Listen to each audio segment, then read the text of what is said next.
करवा चौथ के पवित्र व्रत में पूजा और चंद्रमा के इंतजार के साथ साथ एक और चीज सबसे महत्वपूर्ण है और वह है व्रत की कथा सुनना।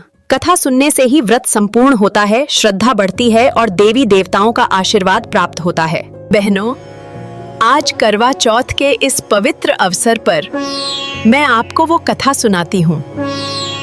यह कथा है एक पतिव्रता रानी की, जिसका नाम था वीरवती।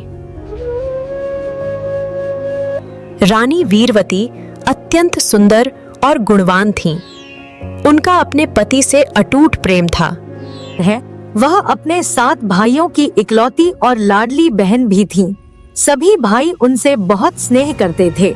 विवाह के बाद जब करवा चौथ का व्रत आया तो वीरवती ने भी अपने पति की लंबी आयु के लिए यह कठिन निर्जला व्रत रखने का निश्चय किया। हाँ न है, उन्होंने सूर्योदय से पहले विधि विधान से व्रत का संकल्प लिया।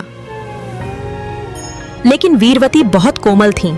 जैसे जैसे दिन ढलता गया उनसे भूख प्यास सहन नहीं हो रही थी और वह मूर्छित होने लगीं। अपनी लाडली बहन की यह हालत उनके भाइयों से देखी न गई। उनका हृदय पीड़ा से भर गया। हम अपनी बहन को इस तरह दुख में नहीं देख सकते। हमें कुछ करना होगा। तब उन्होंने एक उपाय सोचा। एक भाई पीपल के पेड़ पर चढ़ गया और एक छलनी के पीछे दिया जलाकर एक नकली चांद बना दिया। वाह बहन, देखो बहन, चांद निकल आया। अब तुम अपना व्रत तोड़ सकती हो। अपने भाइयों की बात मानकर वीरवती ने उस नकली चांद को अर्घ्य दिया और अपना व्रत तोड़ लिया। लेकिन जैसे ही उन्होंने भोजन का पहला निवाला मुंह में रखा, उन्हें अपने पति के महल से एक अशुभ समाचार मिला। संदेश आया कि उनके पति राजा गंभीर रूप से बीमार पड़ गए हैं। वीरवती भागकर अपने पति के पास गईं और उनकी हालत देखकर विलाप करने लगीं। उनके सच्चे दुख और विलाप को सुनकर स्वयं देवी पार्वती वहां प्रकट हुईं। पुत्री, तुम्हारे भाइयों के छल के कारण तुम्हारा व्रत खंडित हो गया। तुमने नकली चांद देखकर व्रत तोड़ा, इसीलिए तुम्हारे पति संकट में हैं। किंतु निराश न हो। अपनी भक्ति की शक्ति से तुम अपने पति को वापस पा सकती हो।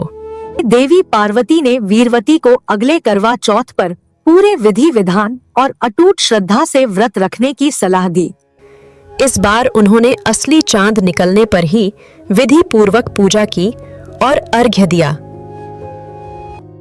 उनकी अटूट श्रद्धा और सच्चे पश्चाताप से स्वयं धर्मराज यम भी प्रसन्न हुए।